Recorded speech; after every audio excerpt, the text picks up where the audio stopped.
اتنے لگے ہوئے اس کام کے لیے، پہلے بھی ناکام ہوئے ہیں انشاءاللہ۔ اور کسی بھی اسلامی آئینی دفعہ کو چھیڑا گیا تو اس میں بھی اسمبلیوں میں بیٹھے ہمارے مساجد کی پلیٹ فارم کے حوالے سے مجاہد اسلام حضرت مولانا حافظ محمد اویس صاحب کو دعوت دوں گا۔ ہمارے علماء نے کہ انسانیت بھی اگر سیکھنے، یہ تو ناموس رسالت کا مسئلہ ہے، ہم تو ان کے غلاموں کے لیے جان دے رہے ہیں۔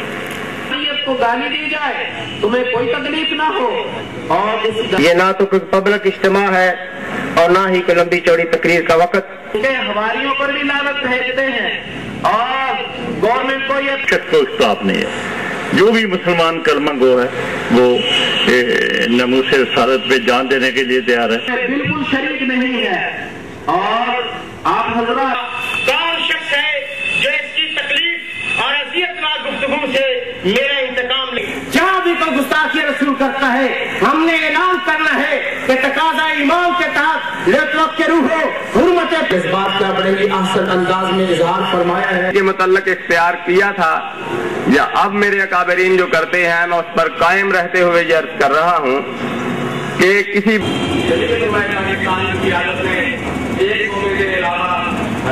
اسلام فضل امیر حضرت مولانا حسان احمد طلحہ تشریف لاتے ہیں۔ مولانا سید حسان احمد طلحہ صاحب۔ جتنی بھی این جی اوز ہیں، بنیادی انسانی حقوق کی تنظیمیں ہیں، تقریباً 95% یہ مغرب زدہ ہے، مغربی قوتوں کے اعلی کار ہیں۔ کرام کے انشاءاللہ دکھانا چاہ رہی ہے اور ہمیشہ ہم پوری سردگی سے اس کے لیے تمام حضرات جو تشریف لائے ان کا تہہ دل سے مشکور ہوں۔